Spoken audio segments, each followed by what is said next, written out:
nós vamos dar início à nossa reflexão, dando continuidade à reflexão sobre o mistério da Eucaristia, agora visto nos padres da Igreja. De modo especial, vamos trabalhar hoje Santo Inácio, bispo de Antioquia. É o nosso 14º encontro.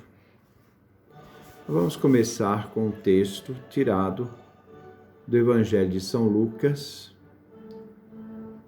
do capítulo 24, do versículo 28 ao versículo 31. Os discípulos de Emaús.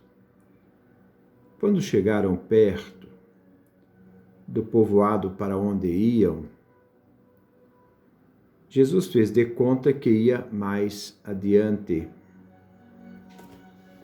Eles, porém, insistiram com Jesus, dizendo: "Fica conosco, pois já é tarde e a noite vem chegando."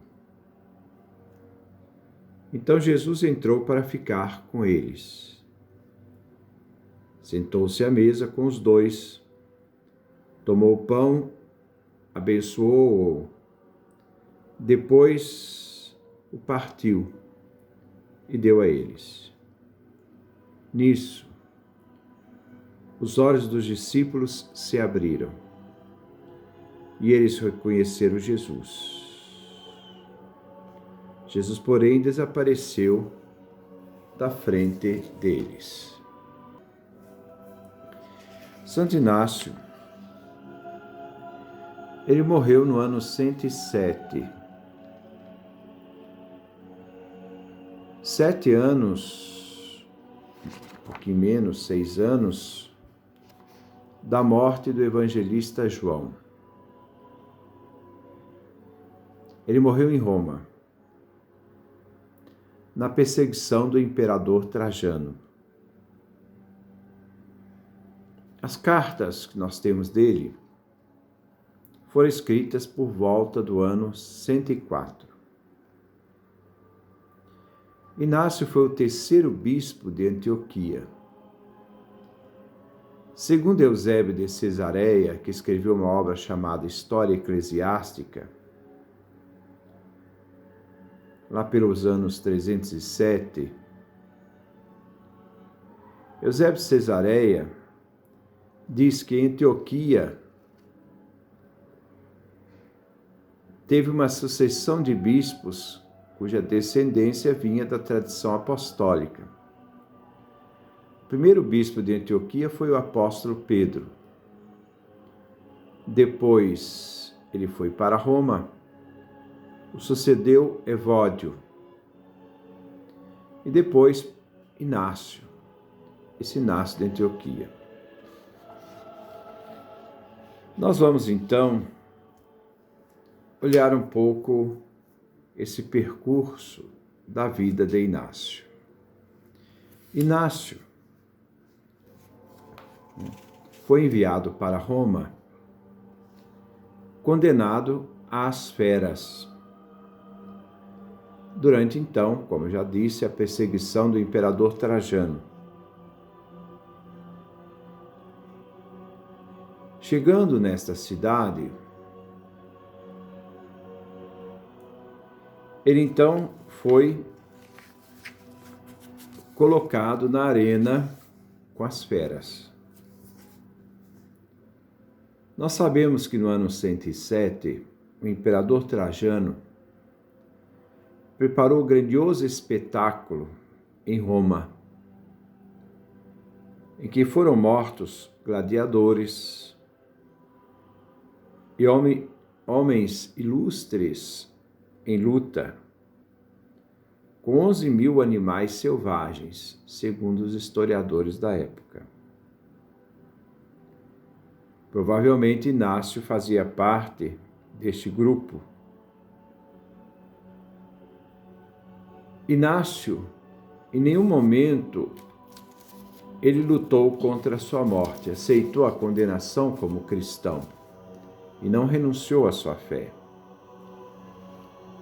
E na carta aos Romanos ele dizia: deixai que seja presa dos animais ferozes, por eles chegarei a Deus. Sou trigo de Deus. Ele se apresenta aqui como Eucaristia, a oferta agradável a Deus. Sou trigo de Deus. Oxalá seja moído pelos dentes dos animais, para tornar-se o pão puro de Cristo. Ora, então vamos passar algumas passagens do texto de Inácio para podermos entender como era tão importante para Inácio a vida da igreja, viver em comunidade, em comunhão, em unidade com a comunidade, que ele vai tratar de alguns temas eucarísticos importantes. Na carta aos Efésios, ele vai até lembrar, ele escreveu uma carta aos Efésios: cuidai, pois, de reunir-vos com mais frequência, para dar a Deus ação de graças. Ação de graças na língua grega, eucaristel, eucaristia e louvor. Pois quando vos reunis com frequência, abatem-se as forças de Satanás e desfaz-se o malefício pela vossa união na fé. A participação na Eucaristia é tão necessária para Inácio que só ela, a Eucaristia, decide se alguém é cristão ou não é.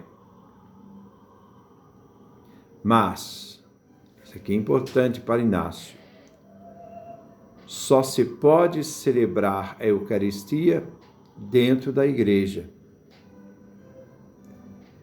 E para ele será sempre um convite contínuo,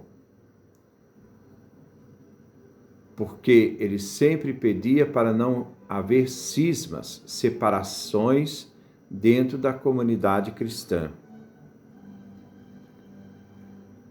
Grupos cristãos que se separavam naquela época e faziam simulações da Eucaristia.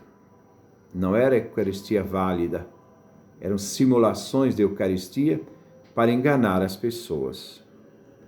Naquele tempo em que Inácio era bispo, do início do ano 100 até o ano 107, quando ele morre. E ele diz: não se iluda ninguém. Se alguém não se encontrar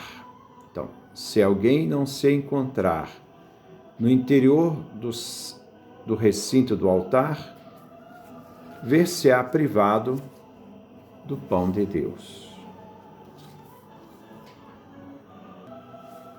Na sua carta aos Romanos, no capítulo 7, no versículo 3, que Inácio nos escreveu, diz o seguinte: não me agradam comida passageira,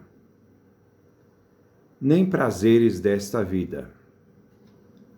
Quero pão de Deus.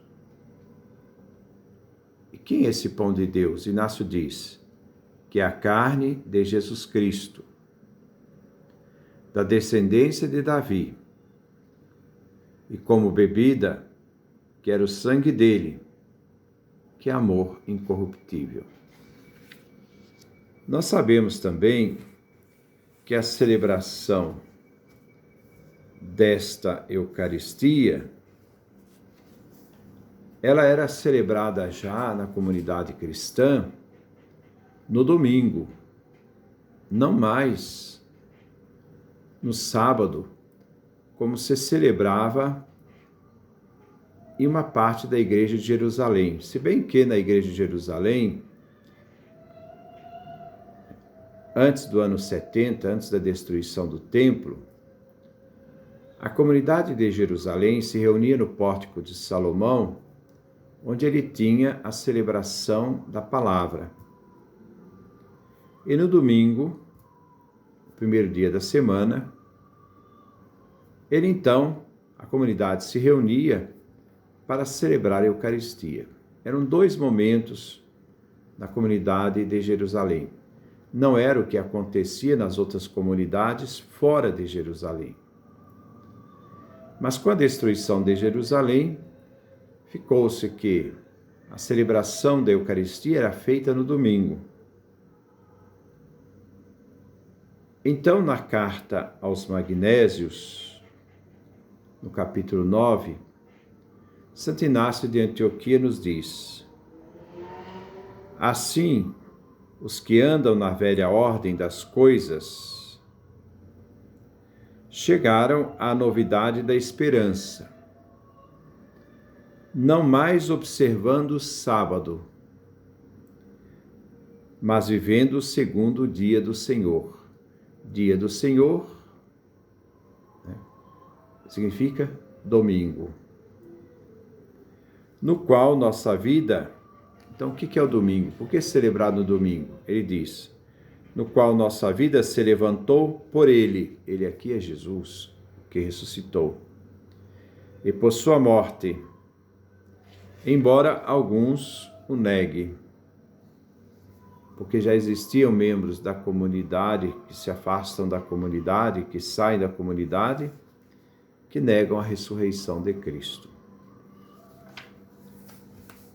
Também nós vamos ver Santo Inácio falando da Eucaristia na carta aos Filadélfios, no capítulo 4. Ele avisa a comunidade: sede solícitos em tomar parte numa só Eucaristia, uma única Eucaristia. Porquanto, uma é a carne de nosso Senhor Jesus Cristo, um só o cálice, para a união com seu sangue, um só o altar, assim como também um só é o bispo, junto com seu presbitério e diáconos, aliás, meus colegas de serviço. E isso para fazerdes, segundo Deus, o que fizerdes. Então, havia uma necessidade de centralizar esta unidade do altar, da Eucaristia, mas sempre com a consciência, que nós já vimos na Didaqué, que é um documento, um catecismo da Igreja de Antioquia, do ano 75, que já falava que a Eucaristia gera a unidade da Igreja. E os cristãos deveriam viver unidos na Igreja, para participar da mesma Eucaristia, e esta Eucaristia é carne de nosso Senhor Jesus Cristo, e este cálice é a nossa união com seu sangue, no altar único, o bispo como sinal da unidade, que tem comunhão com seus presbíteros e diáconos. Mais adiante, nós encontramos também outro texto que vem desenvolvido por nós nessas cartas.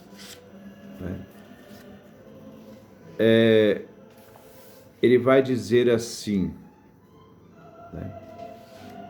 para nós, na carta aos Filadélfios.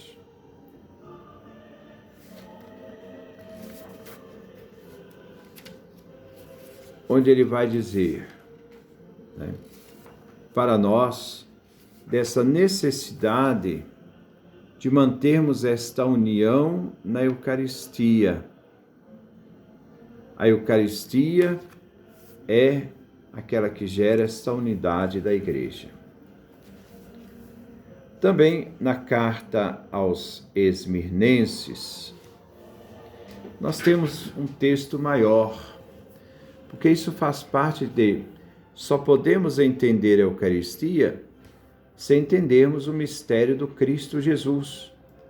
Porque o mistério de Cristo Jesus é que dá fundamento à Eucaristia. No início dessa carta aos Esmirnenses,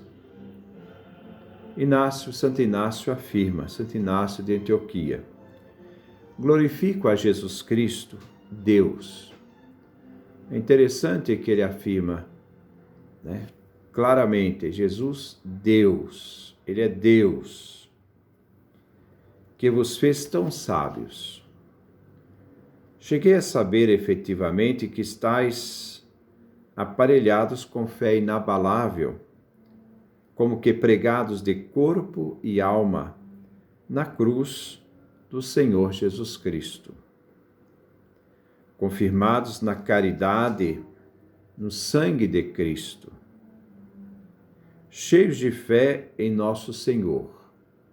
Então, quem é esse Jesus? Ele diz que é de fato, isto é, verdadeiramente, da linhagem de Davi.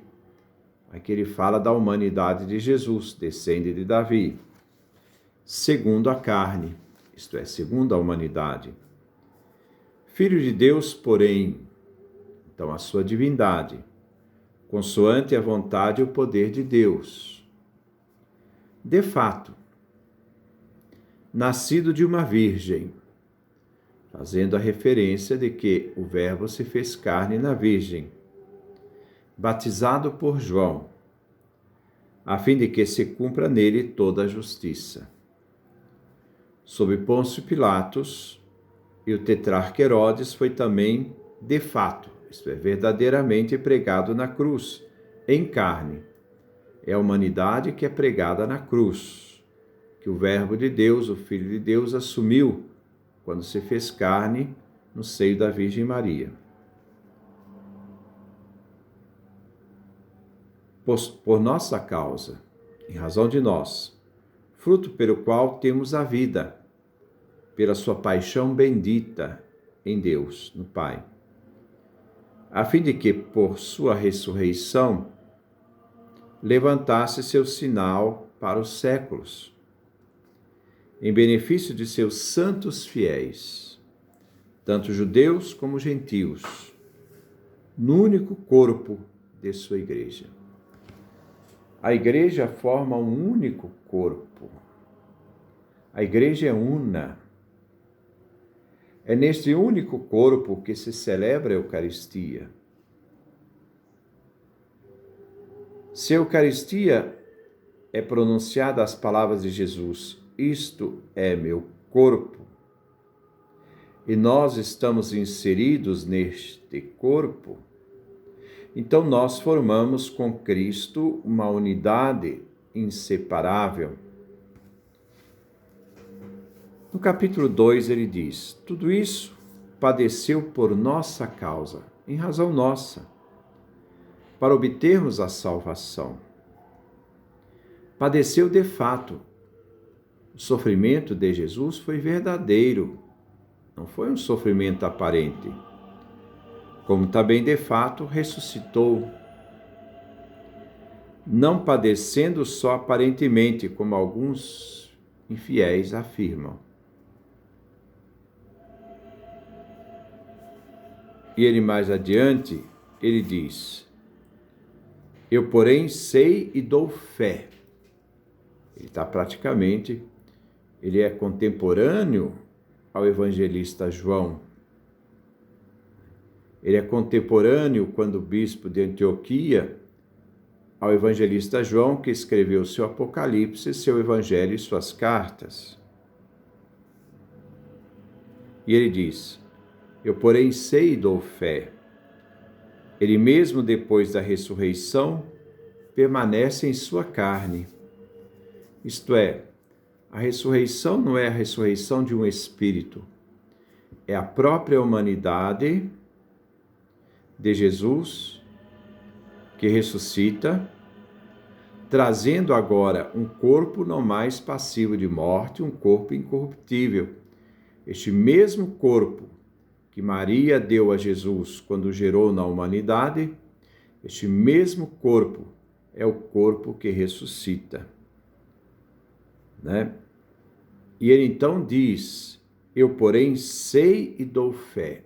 Ele dá garantia desta verdade. Inácio de Antioquia dá esta garantia. Quando se apresentou também aos companheiros de Pedro, disse-lhes: tocai em mim, apalpai-me, e vede que não sou espírito sem corpo.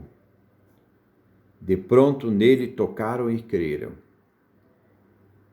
entrando em contato com seu corpo e com seu espírito. Por isso, os apóstolos desprezaram também a morte, e a ela se sobrepuseram. Após a ressurreição, comeu e bebeu com eles, como alguém que tem corpo, ainda que estivesse unido espiritualmente ao Pai. Já no capítulo 7 desta mesma carta, onde nós encontramos Inácio falando aos esmirnenses, ele vai falar da Eucaristia e diz: daqueles que não acreditam, na Eucaristia, o que eles devem fazer? Abstêm-se eles da Eucaristia e da oração. Eles não podem participar da Eucaristia e da oração. Quem? Porque não reconhecem que a Eucaristia é a carne de nosso Salvador Jesus Cristo. Então ele diz que quem não acredita que a Eucaristia é a presença real de Jesus, não deve participar nem se alimentar da Eucaristia. E ele diz: abstêm-se eles da Eucaristia e da oração, porque não reconhecem que a Eucaristia é a carne de nosso Salvador Jesus Cristo. A carne eucarística em cima do altar, Santo Inácio diz, é a mesma carne que padeceu por nossos pecados e que o Pai, em sua bondade, ressuscitou. É uma carne real. Você pode ver pão, mas é a carne, é o corpo de Cristo. É o corpo do nosso Salvador Jesus Cristo, que padeceu por nossos pecados e que o Pai o ressuscitou. Os que recusam o dom de Deus, isto é, os que recusam a Eucaristia, morrem disputando. Ser-lhes-ia melhor, mais útil, praticarem a caridade, para também ressuscitarem. Olha que coisa interessante. Inácio de Antioquia vai lembrar que as pessoas que não acreditam na Eucaristia, pelo menos façam bem, façam a caridade. Já que eles não vão ser salvos pelo alimento eucarístico, que pelo menos eles se salvem praticando a caridade. É como uma outra forma de participar também da salvação. Mas é fundamental lembrar que para Inácio, a presença real de Jesus, a Eucaristia é a carne de nosso Salvador Jesus Cristo. Eu vou repetir, A Eucaristia é a carne de nosso Salvador Jesus Cristo. Não simboliza, não representa, é a carne. É a mesma carne que padeceu por nossos pecados e que o Pai, em sua bondade, ressuscitou. Ora, este homem tem bem próximo de si todo o anúncio da igreja, daquelas testemunhas que vivenciaram a fé e transmitiram essa fé a esses sucessores. Eu termino com o capítulo 8. Sigam todos ao bispo. Então, manter a unidade. Como Jesus Cristo ao Pai. Como Jesus foi obediente ao Pai, a comunidade cristã deve manter a unidade com o bispo. Ele forma esta unidade, esta visibilidade da unidade na pessoa do ministério do bispo. Acatem os diáconos, como a lei de Deus, servidores. Ninguém faça sem o consentimento do bispo alguma coisa que diga respeito à igreja, justamente para não quebrar a unidade. Por legítima, então há uma Eucaristia falsa, mas ele diz, por legítima, então qual é a Eucaristia legítima? Seja tida tão somente a Eucaristia, feita sob a presidência do bispo ou por delegado seu. Onde quer que se apresente o bispo, ali também esteja a comunidade. Assim como a presença de Cristo Jesus, também nos assegura a presença da Igreja Católica. Pela primeira vez, no ano 103, 104, Inácio dá o nome de Igreja Católica à Igreja que é o corpo de Cristo. Isto é, esta unidade com o bispo faz aparecer, manifestar a presença do Cristo no seu corpo, que ele chama Igreja Católica. Então, para nós, isto mostra que o termo católico é tão antigo quanto a fé cristã, já presente já no início dos anos 100. Sem o bispo não é permitido nem batizar, nem celebrar a Eucaristia, o ágape. Então, diante disto, eu quero só poder mostrar para vocês, refletir com vocês, esta realidade de como a igreja antiga pensava a Eucaristia. A Eucaristia é presença real de nosso divino Salvador Jesus Cristo. A mesma carne que estava na cruz é a carne que se faz presente na Eucaristia. A mesma carne que celebramos na Eucaristia quando Jesus diz: "Este é meu corpo, este é meu sangue", é o mesmo Cristo, vivo, presente nas espécies eucarísticas. Que Deus nos dê a sua graça, a sua bênção, a sua face resplandeça sobre nós.